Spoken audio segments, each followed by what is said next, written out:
अस्सलामुअलैकुम वरहमतुल्लाहि वबरकातुहू। Molecular orbital theory के बारे में हमारी बात हो रही है।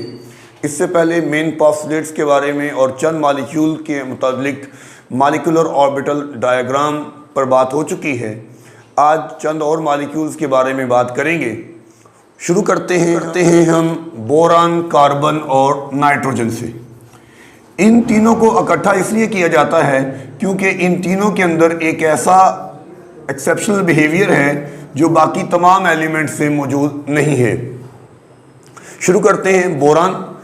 और बोरान की electronic configuration 1s2, 2s2, 2px, 2py और 2pz और इसमें एक इलेक्ट्रॉन है। अब जब हमने बोरान का मॉलिक्यूल बनाना है तो हमें दो बोरान एटम चाहिए। एक बोरान इस तरफ, एक बोरान इस तरफ। ये हमारे पास एनर्जी डायग्राम। और देखें यहाँ पे 1s है, 2s है और 2p है। इन्होंने ओवरलैप करना है तो कैसे होगा?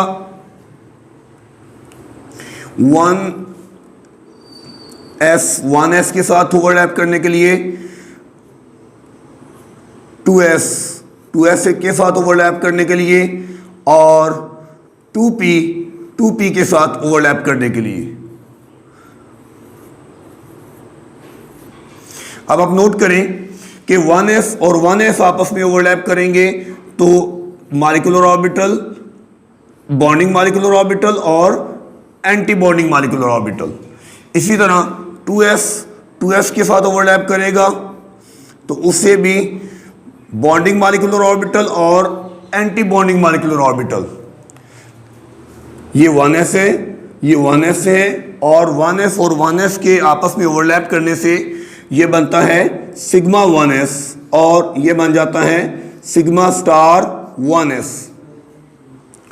इसी तरह से 2s और 2s के ओवरलैप करने से ये हमारे पास बनता है सिग्मा 2s और ये साथ बन जाता है सिग्मा स्टार 2s।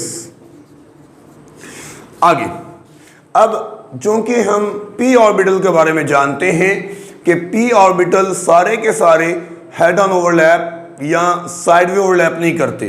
कोई एक जो है वो हेड ऑन ओवरलैप कर सकता है, लेकिन उसके अलावा बाकी जो दोनों हैं उन्होंने साइड वे ओवरलैप करना होता है।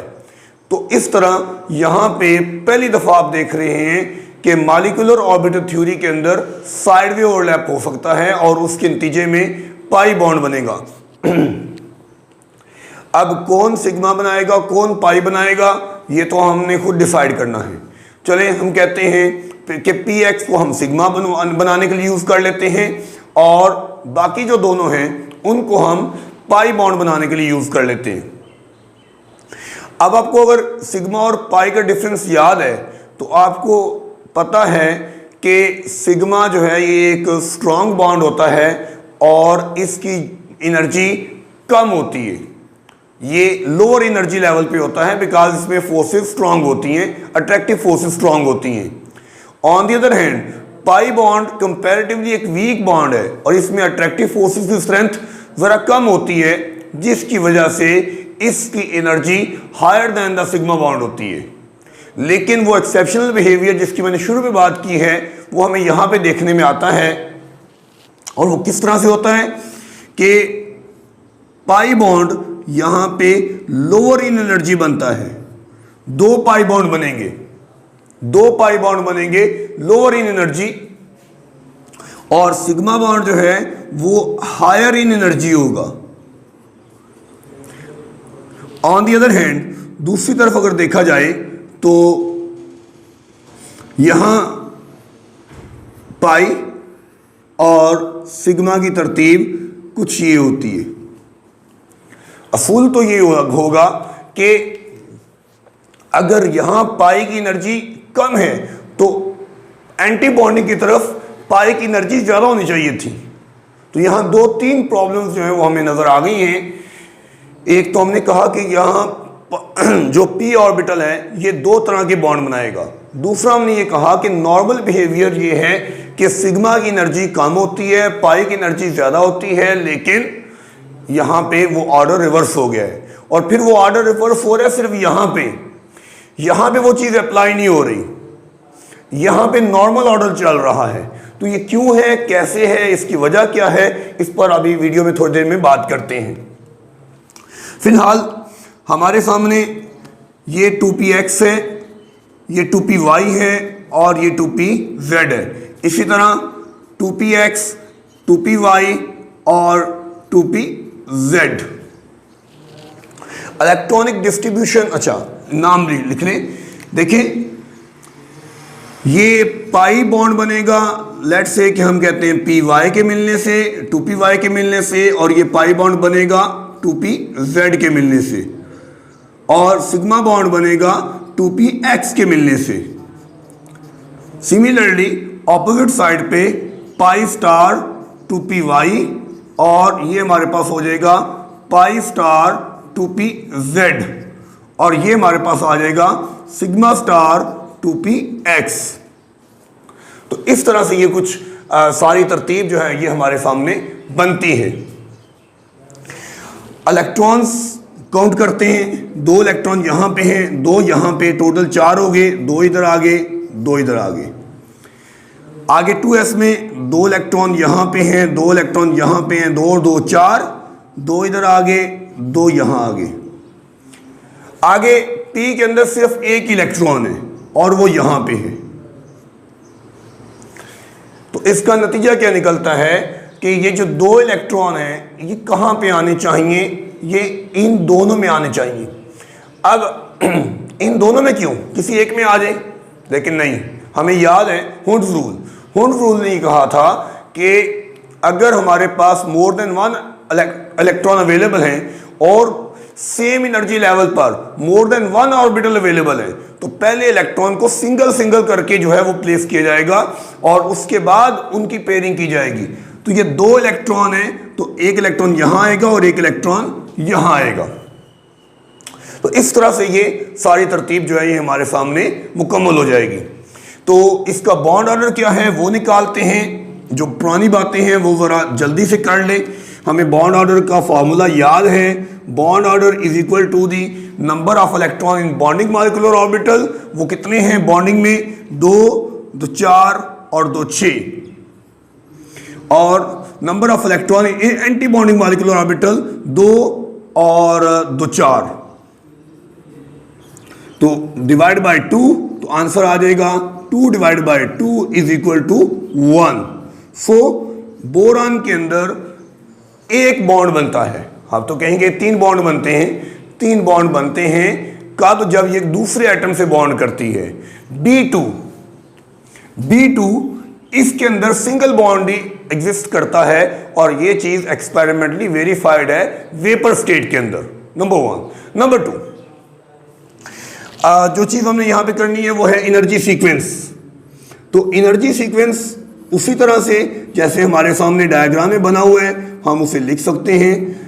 कैसे स्टार्ट करेंगे, sigma 1s containing 2 electron less energy में है, sigma star 1s containing 2 electrons और वो लेस एनर्जी में है, सिग्मा 2s से जिसमें 2 इलेक्ट्रॉन्स हैं और उसकी एनर्जी लेस है, सिग्मा स्टार 2s से जिसके अंदर भी 2 इलेक्ट्रॉन हैं और उसकी एनर्जी लेस है, पाई 2py से जिसके अंदर 1 इलेक्ट्रॉन है और उसकी एनर्जी इक्वल है पाई 2pz के जिसके अंदर 1 इलेक्ट्रॉन है और उसकी एनर्जी लेस है सिग्मा 2px जिसके अंदर कोई इलेक्ट्रॉन नहीं और उसकी एनर्जी लेस है पाई स्टार 2py से जिसके अंदर कोई इलेक्ट्रॉन नहीं लेकिन उन दोनों की एनर्जी आपस में आगे बराबर है, equal to pi star 2pz containing no electron और उसकी एनर्जी लेस है सिग्मा स्टार 2px से जिसके अंदर के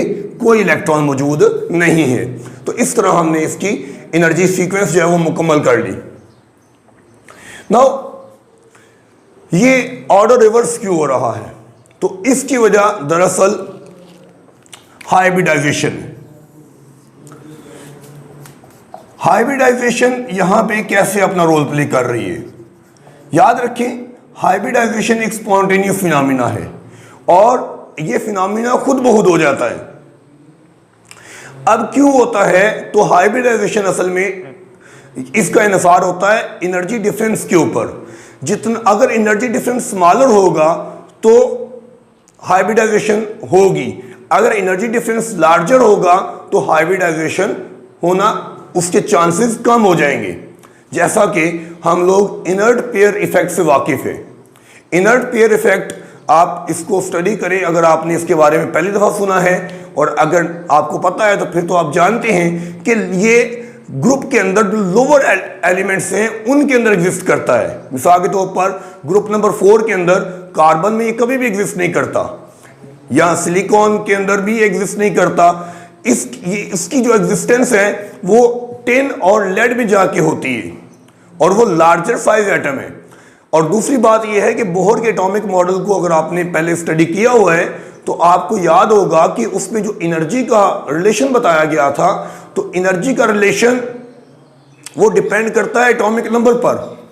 जितनी एटॉमिक नंबर बढ़ते हैं एनर्जी गैप बढ़ते हैं, और जितना एटॉमिक नंबर कम होता है तो एनर्जी गैप कम होता है। तो इनके अंदर देखा जाएगा कि एनर्जी गैप कम है। ये पहले वो एटम हैं जिनके अंदर p ऑर्बिटल इंट्रोड्यूस किया गया है। इससे पहले जो एलिमेंट थे बेरिलियम, लिथियम, हीलियम या हाइड्रोजन, उनमें तो p ऑर्बिटल था ही नहीं।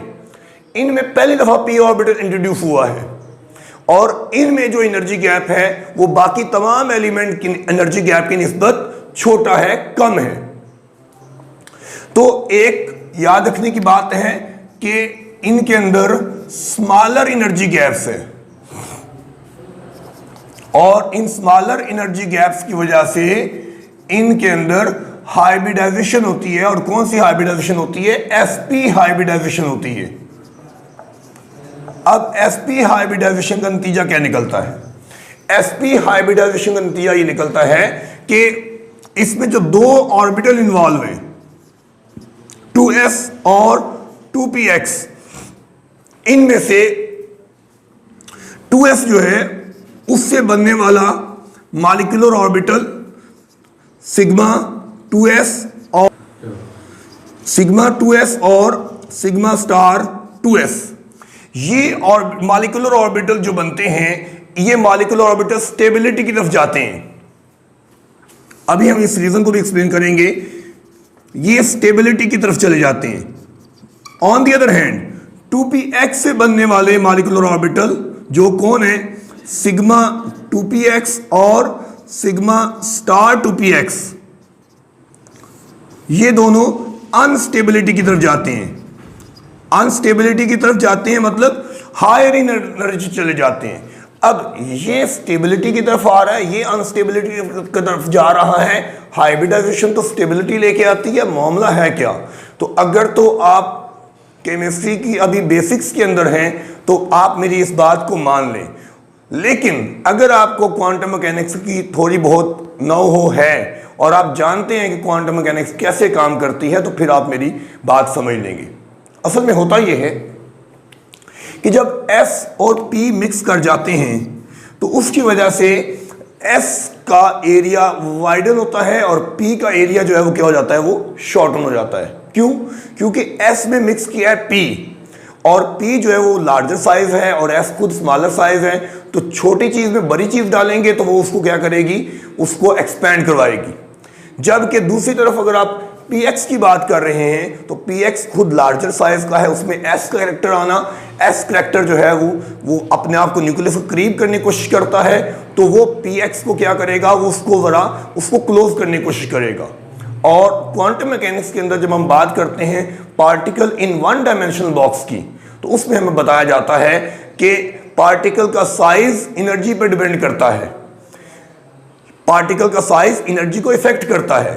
Smaller size smaller energy, larger size larger energy.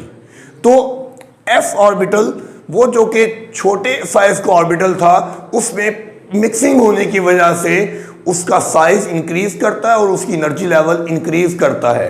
और अब जब वो बॉन्ड फॉर्मेशन करेगा तो वो ज्यादा एनर्जी रिलीज करेगा, जिसकी वजह से वो ज्यादा स्टेबिलिटी हासिल करेगा। ऑन द अदर हैंड जो px ऑर्बिटल है, इसमें जो हाइब्रिडाइजेशन की है और इसमें एस कैरेक्टर इंड्यूस होने की वजह से इसका साइज, इसका एरिया कम हो जाता है और एरिया कम होने की वजह से इसका एनर्जी लेवल कम हो जाता है। और अब बॉन्ड फॉर्मेशन के नतीजे में जब ये बॉन्ड करेगा तो जो एनर्जी रिलीज करेगा वो कम एनर्जी रिलीज करेगा, जिसकी वजह से ये कम स्टेबिलिटी गेन करेगा और कम स्टेबिलिटी गेन करने की वजह से इसका एनर्जी लेवल हायर हो जाएगा, जिस तरह के हमें यहां पे नजर आ रहा है। अगर आप समझना चाहते हैं तो इसको जरा इमेजिन करें कि ये जो आपको चीज ऐसे नजर आ रही है ये दरअसल इस तरह से थी। इसका स्टाइल ये था कि ये px सिग्मा और 2px सिग्मा स्टार ये दोनों जो इस फॉर्म में हैं वो दरअसल इस फॉर्म में मौजूद थे और अनस्टेबल होने की वजह से ये एनर्जी में ऊपर चले गए। तो ये असल बात है जो कि इन तमाम के अंदर जो है इन तीनों मॉलिक्यूल में एग्जिस्ट करती है। अब आप कहेंगे कि ये चलो एग्जिस्ट करती है, हमने मान लिया, लेकिन इसका सबूत क्या है? देखिए इसका सबूत बहुत क्रिटिकल है, बहुत क्रिटिकल है और वो हमें समझ आएगा जब हम इसके साथ साथ कार्बन की शेप को देखेंगे। अच्छा, तो देखा जाएगा कि जब P जो है वो इस तरह से स्टेबल अनस्टेबिलिटी की तरफ गया है तो सिग्मा जो S है ये स्टेबिलिटी की तरफ आया है। और वो हम जब कंपैरिजन करते हैं डिफरेंट स्टेट्स का तो हमें पता लगता है कि ये जो सिग्मा यहाँ बना हुआ है इस एनर्जी लेवल पर ये थोड़ा सा हायर बनना चाहिए था, लेकिन ये थोड़ा सा नीचे बना हुआ है बिकॉज ऑफ स्टेबिलिटी।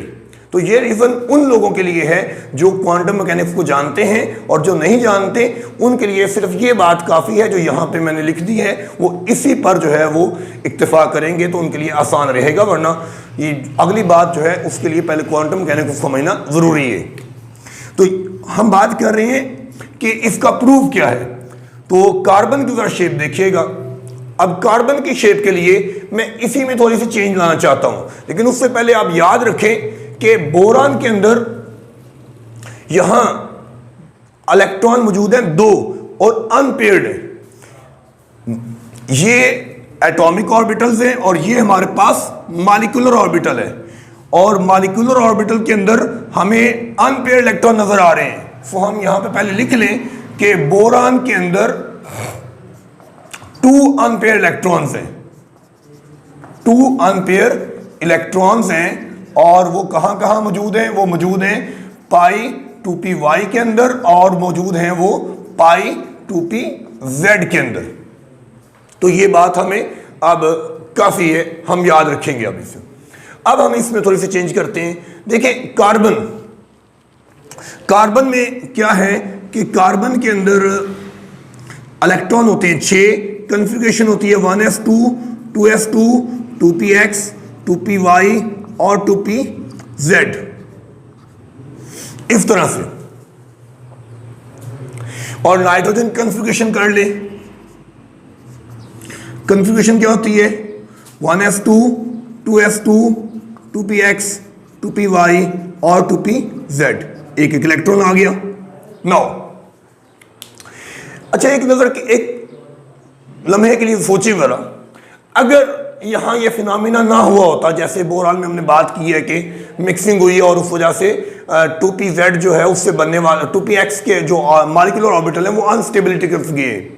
अगर ये फिनोमिना ना होता तो ये जो इस वक्त हमें ऐसे नजर आ रहे हैं ये हमें ऐसे नजर आता, और ये जो दोनों इलेक्ट्रॉन हैं जो इस वक्त सिंगल सिंगल हैं ये कहां पे होते हैं? ये 2px के अंदर होते हैं। अगर हाइब्रिडाइजेशन ना होती तो नतीजा क्या निकलता कि इसके अंदर कोई अनपेयर्ड इलेक्ट्रॉन ना होता, और वो दोनों इलेक्ट्रॉन जो मौजूद होते वो कहां मौजूद होते? वो मौजूद होते सिग्मा 2px के अंदर, इस तरह से। तो ये बात अब हमें क्लियर होनी चाहिए। कार्बन देखिए, कार्बन का जो इलेक्ट्रॉन आएगा एक्स्ट्रा इलेक्ट्रॉन वो है 2py के अंदर, 2py में 2py में है, तो उसका नतीजा क्या निकलेगा? अब ये टोटल हो गए 4 इलेक्ट्रॉन, 2 और 2 4, पहले 2 हमने एंटर कर लिए, 2 और एंटर कर लें, तो ये स्टेट बन गई है। अब ये पूरा जो है, ये जो हमने तरतीब के बारे में लिखा है, ये कार्बन पर भी अप्लाई करें। कार्बन पर इस वक्त हमें कोई अनपेयर इलेक्ट्रॉन नजर नहीं आ रहे, हम कहते हैं नो अनपेयर इलेक्ट्रॉन, और वो क्लियर है कि अनपेयर इलेक्ट्रॉन मौजूद नहीं है। और दूसरी बात क्या है कि अगर फर्ज करें कि ये फिनोमिना ना हो और ये ऑर्बिटल इस अंदाज में प्रेजेंट हो, अपनी ओरिजिनल फॉर्म के अंदर प्रेजेंट हो, तो फिर उसका नतीजा क्या निकलेगा? उसका नतीजा ये निकलेगा कि पहले 2 इलेक्ट्रॉन 2px को फिल करेंगे और अगले 2 इलेक्ट्रॉन जो है वो 2py और 2pz का जो पाई ऑर्बिटल है उसको फिल करेंगे। यानी कुछ ये तरतीब होगी इस तरह से, पहले 2 इलेक्ट्रॉन इसको फिल करेंगे कार्बन के अंदर और अगले 2 इलेक्ट्रॉन इस तरह से होंगे। तो नतीजा, अगर ये फिनोमिना ना होता तो कार्बन के अंदर अनपेयर इलेक्ट्रॉन मौजूद होते,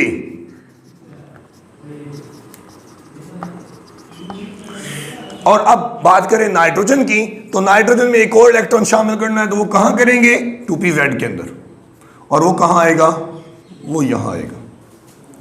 तो ये देखें, एक ही डायग्राम के अंदर हमने 3 डायग्राम मिक्स कर ली, कार्बन भी, नाइट्रोजन भी और बोरान तो पहले हमारे सामने मौजूद थी, अलबत्ता अब इस वक्त ये नाइट्रोजन की डायग्राम मानी जाती है इतने जो इलेक्ट्रॉन हमारे पास मौजूद है उसको देखते हुए। ये जो सारी डिस्कशन है ये बहुत बड़ा प्रूव है हमारे इस थ्योरी का। कैसे? देखें, किसी मॉलिक्यूल के अंदर अनपेयर इलेक्ट्रॉन मौजूद है या मौजूद नहीं है, ये उस मॉलिक्यूल के एक बिहेवियर की तरफ इशारा करती है, और इस बिहेवियर को हम कहते हैं पैरामैग्नेटिज्म। पैरामैग्नेटिज्म, कुछ सब्सटेंसेस ऐसे होते हैं जो वीक मैग्नेटिक फील्ड की तरफ वीकली अट्रैक्ट होते हैं, हम उन्हें कहते हैं paramagnetic substances. Weekly attract bye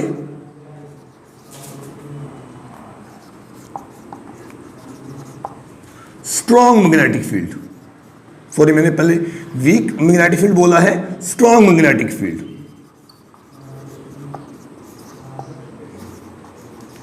इसके बरक्स एक दूसरा फिनोमिना है जिसे हम कहते हैं डायामैग्नेटिज्म, और वो क्या होता है? वीकली रिपेल बाय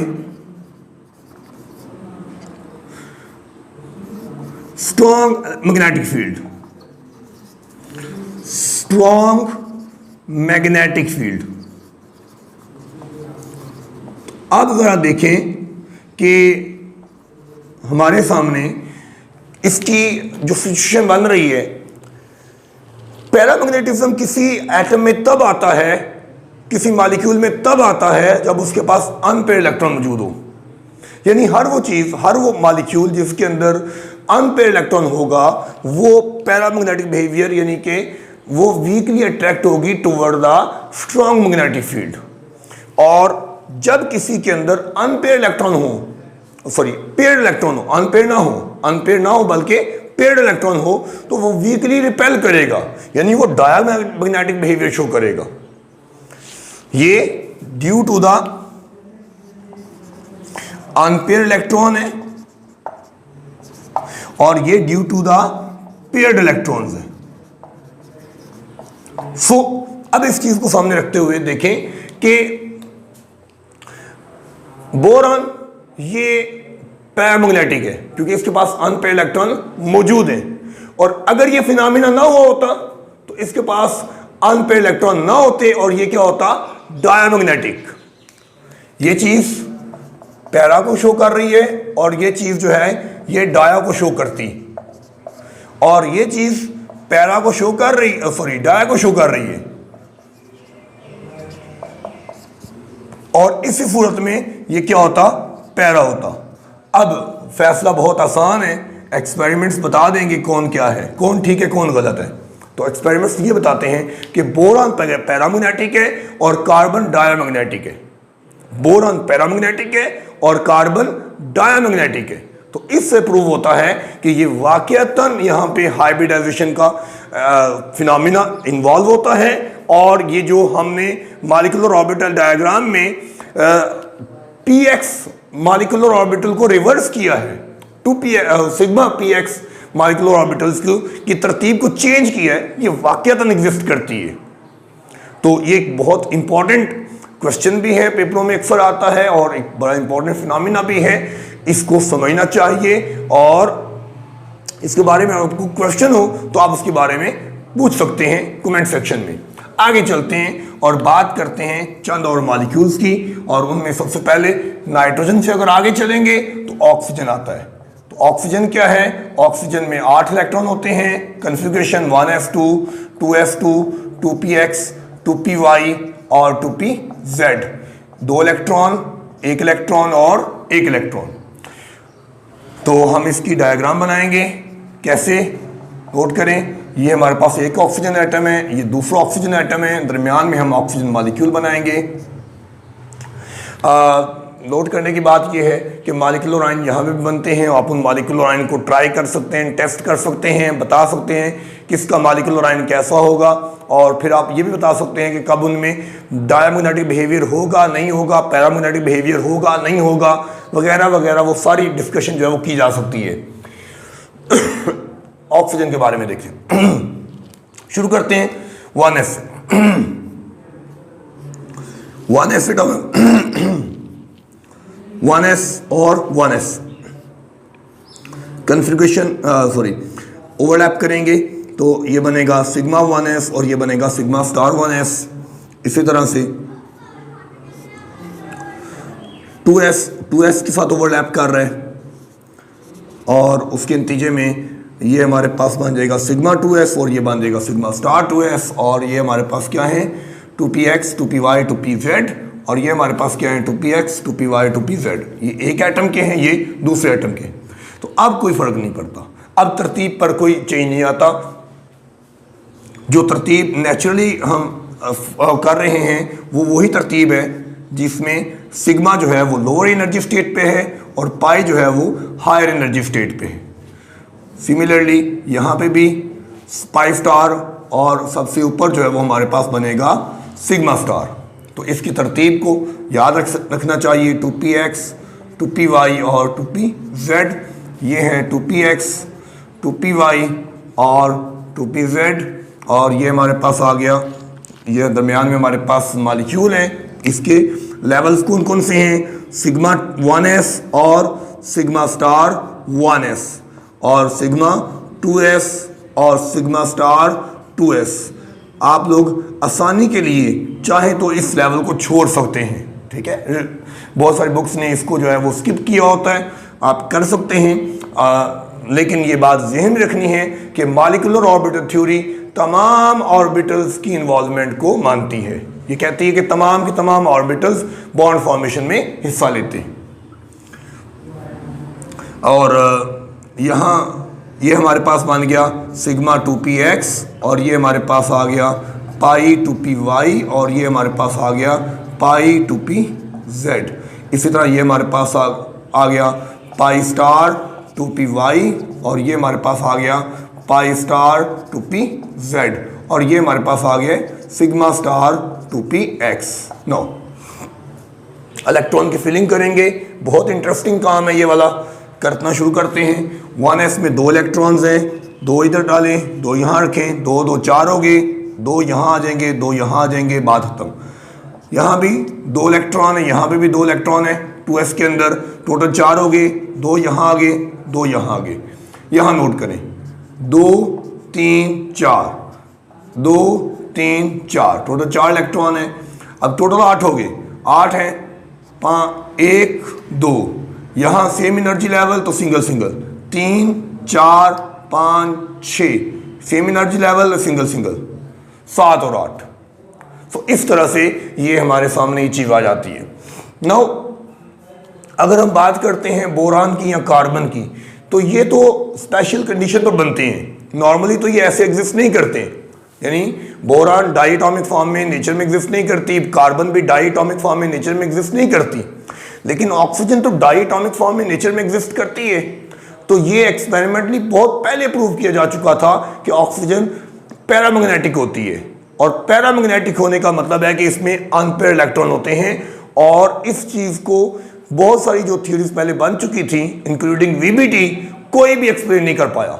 लेकिन एमओटी की कामयाबी की बुनियादी वजह यही है कि एमओटी ने इस तरह के प्रॉब्लम्स का भी बड़ी आसानी के साथ जवाब दिया, और यहाँ पे बिल्कुल क्लियरली नजर आ रहा है। अगर आप इस मॉलिक्यूल को जानते हैं, आप देख रहे हैं मॉलिक्यूल हमारा, और आप देख रहे हैं कि इसके यहाँ पे अनपेयर इलेक्ट्रॉन मौजूद हैं, और इन अनपेयर इलेक्ट्रॉन के होने की वजह से ऑक्सीजन नेचर के अंदर जो एग्जिस्ट करती है ये पैरामैग्नेटिक सब्सटेंस है।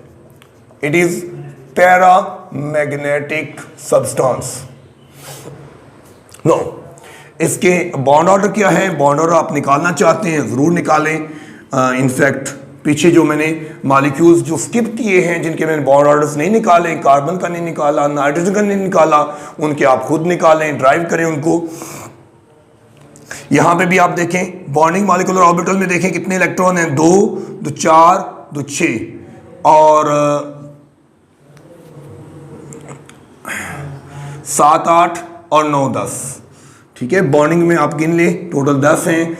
एंटी बॉन्डिंग में गिनेंगे 2, 2, 4 और 2, 6 डिवाइड बाय 2, तो क्या आएगा? 4 divide by 2 is equal to 2। तो एमओटी उन तमाम कॉन्सेप्ट्स की तरह जो पहले से हम बयान कर चुके हैं, बॉन्डिंग की तादाद को जो है वो भी देखें, बिल्कुल सही एक्सप्लेन कर रही है, और साथ ही साथ कुछ एक्स्ट्रा भी एक्सप्लेन कर रही है, जैसे के बारे में हम बात कर चुके हैं। एनर्जी सीक्वेंस बदलेगा, किस तरह से बदलेगा? यहां से देख के बनाना है हमने, तो हमें याद करने की रट्टा मारने की जरूरत नहीं है, हमें सिर्फ ये शेप प्रैक्टिस करनी है और ये याद रखना है कि ये तरतीब क्या होती है, और यहां इसको रट्टा मारने की जरूरत नहीं है, ये आप यहां से देख कर बनाएंगे। एनर्जी सीक्वेंस हमारे पास क्या आएगा?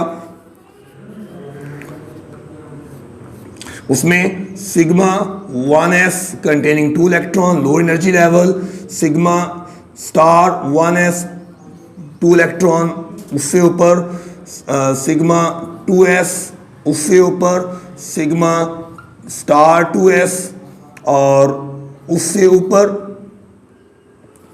सिग्मा 2px, और उससे ऊपर पाई 2py, और उसके बराबर पाई 2pz, और उससे ऊपर pi star 2py containing 1 electron, और वो बराबर है पाई स्टार 2pz के कंटेनिंग 1 इलेक्ट्रॉन, और सबसे ऊपर कौन है? Sigma star 2px। तो इस तरह से आप इस तरतीब को बना सकते हैं। ज़रा ऑक्सीजन के मॉलिक्यूलर आयन पे बात कर लें, क्योंकि बड़े इंपॉर्टेंट हैं, स्पेशली प्लस और माइनस वाले जो हैं, -1 और -2, आप जानते भी हैं इनको। हम जो है ऑक्सीजन का जो हम कहते हैं -2 O2 -2, ये जो है इसको पेरोक्साइड कहा जाता है, और पेरोक्साइड में क्या बिहेवियर है वो आप देख रहे हैं, नजर आ जाएगा हमें। कैसे नोट करें? इलेक्ट्रॉन शामिल करने हैं, वो 2 इलेक्ट्रॉन कहाँ शामिल करने हैं? यहाँ पे और यहाँ पे, और 2 इलेक्ट्रॉन जब यहाँ पे शामिल करेंगे तो उसके नतीजे में ये जो इसका पैरामैग्नेटिक बिहेवियर है वो रिवर्स हो जाएगा to the diamagnetic behaviour, number 1। Number 2, इसका बॉन्ड ऑर्डर भी चेंज हो जाएगा, और अब इसका बॉन्ड ऑर्डर चेंज होकर रह जाएगा 10 - 8 divide by 2 is equal to 2 divide by 2 is equal to 1। इसका बॉन्ड ऑर्डर 1 रह जाएगा। और एक और जो नेगेटिव आयन है O2 -1, जिसको हम कहते हैं सुपर ऑक्साइड। तो सुपर ऑक्साइड जो है इसको देखें, इसमें 1 इलेक्ट्रॉन आपने इंक्लूड करना है, 1 इलेक्ट्रॉन इंक्लूड करेंगे तो फिर भी 1 अनपेयर इलेक्ट्रॉन रहेगा, लिहाजा पैरामैग्नेटिक बिहेवियर मुकम्मल तौर पर खत्म नहीं होगा, कुछ ना कुछ पैरामैग्नेटिक बिहेवियर ये शो करेगा। और इसका बॉन्ड ऑर्डर देखें, ये 10 - 7/2 is equal to 3/2 is equal to 1.5। तो इसका बॉन्ड ऑर्डर जो है वो 1.5 रह जाएगा। तो इसी तरह पॉजिटिव आयन भी हम बना सकते हैं, इलेक्ट्रॉन निकालने पड़ेंगे यहाँ से, तो O2 माइनस प्लस 2 जो है वो अगर हम बनाना चाहते हैं, ये दोनों इलेक्ट्रॉन निकाल देंगे और वो भी जो है वो डायमैग्नेटिक हो जाएगा, पैरामैग्नेटिक नहीं रहेगा। अब बाकी जो एक दो एलिमेंट्स रहते हैं उनको भी हम यहाँ से मुकम्मल कर सकते हैं। ऑक्सीजन की सारी डिस्कशन हमने मुकम्मल कर ली है, इसको आप क्लियर कर लें। इसमें कोई क्वेश्चन हो तो आप कमेंट सेक्शन में पूछें। अब बात करेंगे फ्लोरीन की। फ्लोरीन के अंदर टोटल 9 इलेक्ट्रॉन है और उससे आगे नियॉन के अंदर टोटल 10 इलेक्ट्रॉन है। वो किस तरह से, फ्लोरीन का एक इलेक्ट्रॉन यहाँ आता है और नियॉन का एक इलेक्ट्रॉन यहाँ आता है। तो पहले फ्लोरीन की बात करें, यहाँ इलेक्ट्रॉन शामिल करेंगे, यहाँ शामिल करेंगे और पेयर यहाँ बन जाएगा। और इस तरह से फ्लोरीन का जो बॉन्ड ऑर्डर आपने निकालना है वो क्या हो जाएगा, 10 - 8/2 = 2/2 = 1। और नियॉन की बात करें तो एक इलेक्ट्रॉन यहां शामिल करेंगे, एक इलेक्ट्रॉन यहां शामिल करेंगे और ये 2 इलेक्ट्रॉन यहां आ जाएंगे, जिसके नतीजे में नियॉन के अंदर ये क्या हो जाएगा, 10 - 10/2 = 0। सो अगेन रिमेंबर कि नियॉन का मॉलिक्यूल एग्जिस्ट नहीं करता, नियॉन का मॉलिक्यूल एग्जिस्ट नहीं करता। जिस तरह से MOT ने हीलियम की नॉन एग्जिस्टेंस को प्रूव किया है, उसी तरह MOT जो है वो नियॉन की नॉन एग्जिस्टेंस को प्रूव करती है। तो यहाँ तक इस बात को फिलहाल रोकते हैं। आने वाली वीडियो में हम बात करेंगे हेटेरोएटॉमिक मॉलिक्यूल्स के ऊपर। डिफरेंट टाइप ऑफ एटम के दरमियान जब मॉलिक्यूल फॉर्मेशन होती है तो MOT उन मॉलिक्यूल्स की स्ट्रक्चर को, उनकी बॉन्डिंग को कैसे एक्सप्लेन करती हैं। कोई सवाल हो, कोई आपका मशवरा हो तो उसके बारे में कमेंट सेक्शन में आप बता सकते हैं। अल्लाह हाफ़िज़।